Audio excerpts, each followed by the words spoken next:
Hola, Juan Carlos. Hola, María. ¿Qué tal todo? Pues muy bien. Mira, yo voy a empezar contándote algo que yo siempre le digo a mi equipo. Que en la vida creo que hay dos tipos de personas.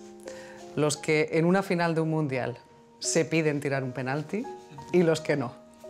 Y yo siempre les pido valentía porque yo soy de los primeros. ¿Tú también? Pues sí, creo que me apuntaría a tu equipo porque en definitiva mi vida ha sido un poco esto, ¿no? Ser atrevido, ser valiente y tocar prácticamente todos los palos, ¿no? Dentro de esta profesión, ¿no? He sido entrenador de porteros, he sido segundo entrenador, he sido primer entrenador después de haber pasado 17 años allí debajo de una portería, aunque yo era ya en aquella época de los que me gustaba estar lejos de la portería más que cerca. Haciendo sufrir con ese aire. Así es, así es. ¿Cómo recuerdas, Juan Carlos, ese día en el que vas al médico y te diagnostican ELA, una enfermedad neurodegenerativa que no tiene cura a día de hoy? Pues suelo contar que no fue un impacto que yo ya sentía desde hacía unos meses, incluso diría yo más de un año, ¿Sí? que algo grave estaba pasando en mi cuerpo y evidentemente estaba relacionado con algo neurológico, neurodegenerativo en este caso, ¿no? Entonces, bueno, incluso diría yo que el momento del diagnóstico, el momento que el doctor me dice que tengo ELA, hasta igual sentí un poquito de alivio, ¿no? Porque al final lo que sientes es que ya sabes, ya tienes una certeza realmente de lo que tienes, ¿no? Esa mentalidad de deportista, Juan Carlos, supongo que te ha ayudado en el momento en el que estás. Pues yo tengo la sensación de que sí, de que me ha ayudado y creo que mucho además, pero también te tengo que decir que siento que no es imprescindible el haber sido deportista, el haber sido profesional, para tener una buena actitud como la que yo estoy mostrando, ¿no? Que es la que siento. Y esto te lo digo porque me lo han demostrado otros compañeros de enfermedad, que en fase más adelantada, ya comunicándose a través de sus iris y una pantalla, de estar alimentándose a través de una sonda, de estar en este mundo porque se han hecho en un momento dado una traqueostomía y viven a través de un respirador, ¿no?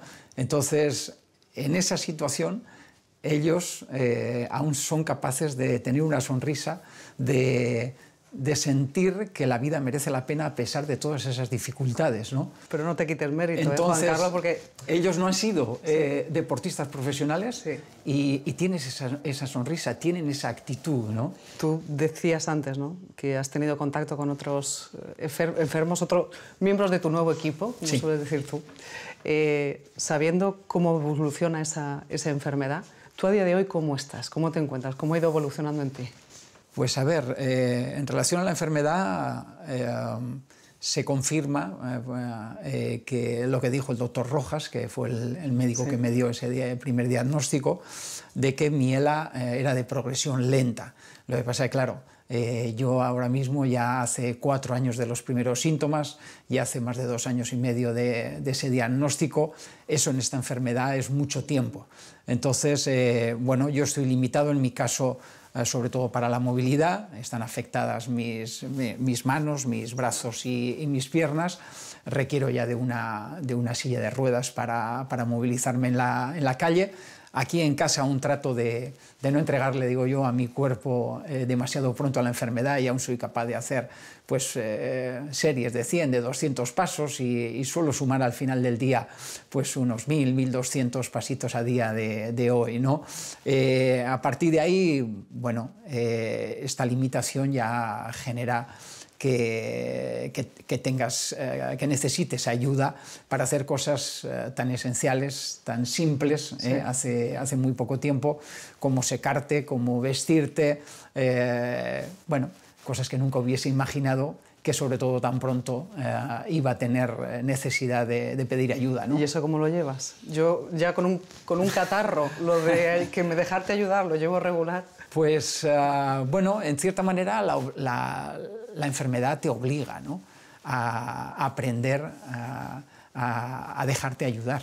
Entonces yo lo que tengo es la gran suerte de tener una gran familia muy cerca, mis hijos, sobre todo mi mujer, ¿no? Que está pendiente pues, a cada momento de que necesito, y en definitiva eso os puedo decir que se agradece mucho, ¿no? Porque cualquier enfermedad es muy complicada de sobrellevar solo o sin mucha gente a tu alrededor, pero yo tengo la sensación que la ELA, si tú sientes que estás solo, si te dejan solo, se hace contigo en 3 días seguro. El papel del amor y la familia. He tenido la oportunidad de conocer a María. Pues sí, yo creo que es maravilloso. Vital e imprescindible, ¿no?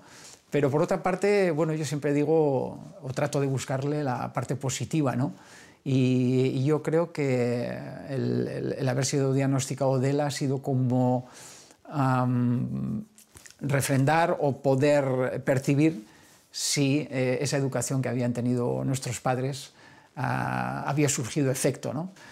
Yo creo que ya no solamente a mis hermanos, porque vamos a decir que esa educación que nos dieron nuestros padres de que la familia en la dificultad no iba a fallar nunca. Esa piña, ¿no? Que sí, siempre se habla. Sí, eso es, esa piña sí. Ha sido efectiva, ¿no?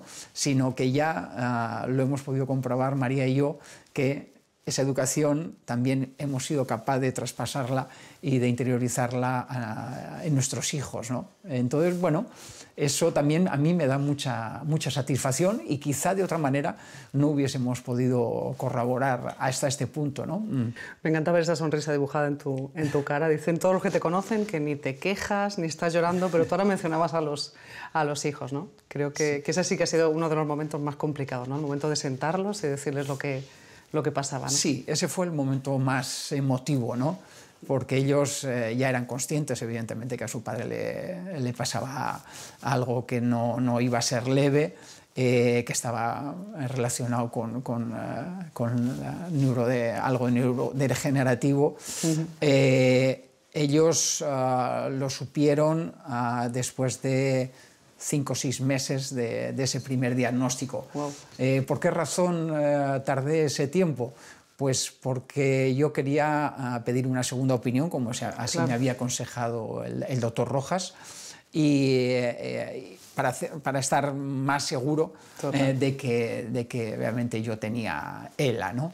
Al final se adelantó un poquito a esa segunda opinión, porque nosotros íbamos a Pamplona esas Navidades, estoy hablando de diciembre del 2019, y entonces a mí me preocupaba mucho cómo transmitírselo a mi madre.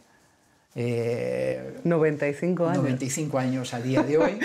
Doña Camino. Doña Camino, así es. Y entonces lo que aproveché es a hacérselo saber a mis hijos antes de hacérselo saber a mis hermanos allí en Navidades, ¿no? Y bueno, creo que tomamos una buena decisión de dejar pasar primero esos días que son espectaculares y muy bonitos para toda la familia, pero especialmente para mi madre, porque nos juntamos absolutamente todos, ¿no? Nietos, nietas, hijos. Juan Carlos, eso es lo que nos llevamos, ¿verdad? Al final, el cariño de la gente. Pues sí, yo creo que esto es importante y muchas veces cuando estás bien no le das la importancia que tiene, ¿no?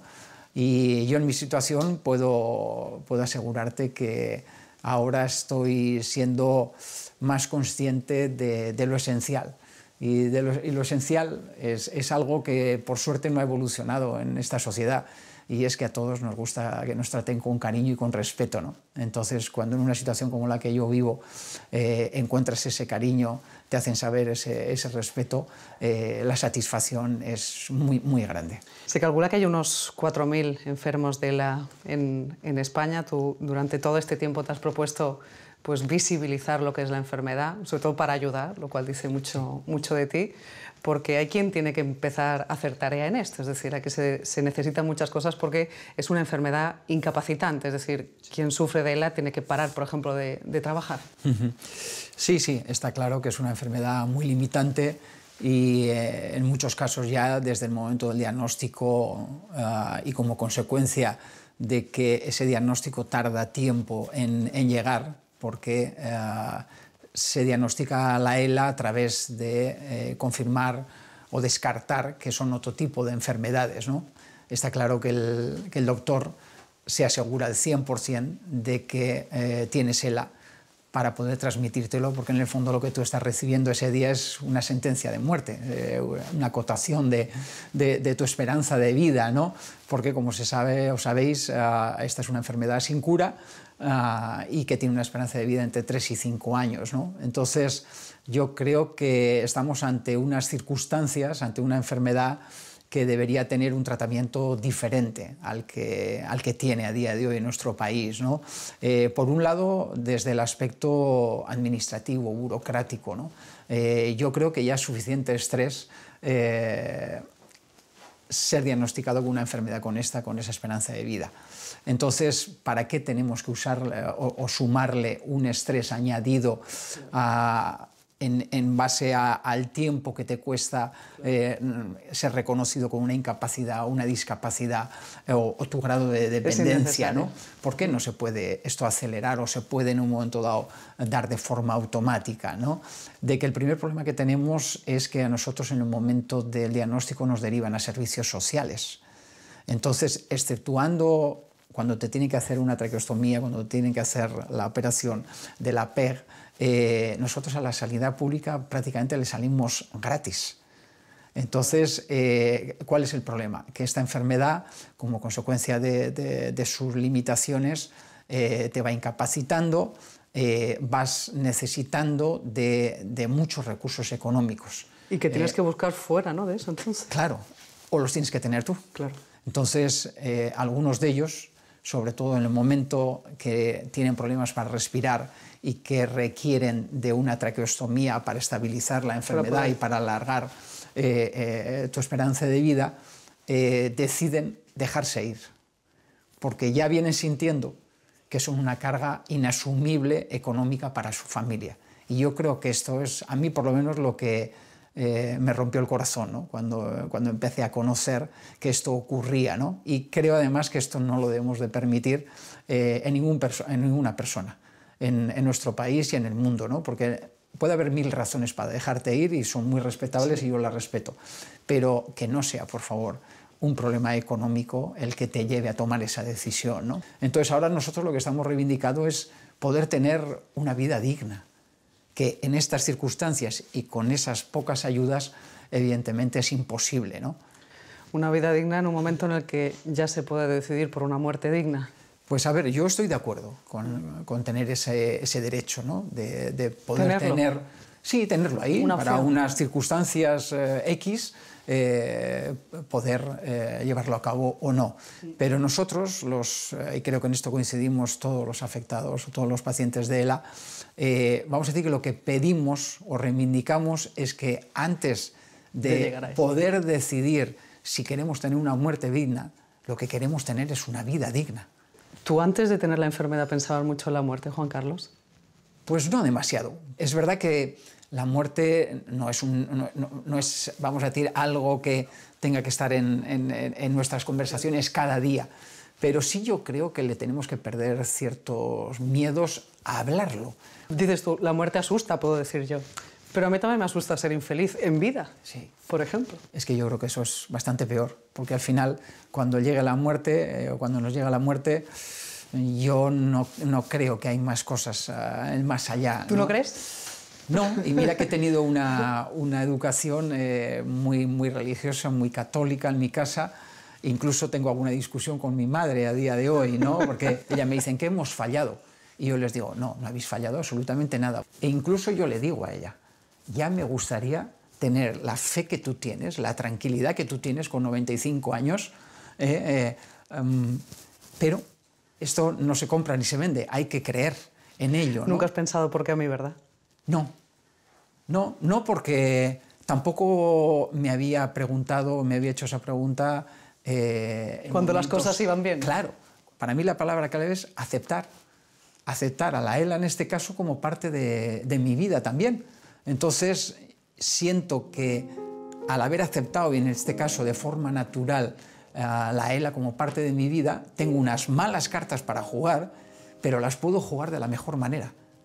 Esa es mi reflexión. Juan Carlos, qué bonito ha sido conocerte. Pues igualmente. Hablando de gente buena, hoy estoy frente a una, Juan Carlos. Pues muchísimas gracias por este regalo, lo guardaremos aquí en casa con mucho cariño. Gracias de verdad a tu familia, a todos aquí por recibirnos. Gracias a vosotros.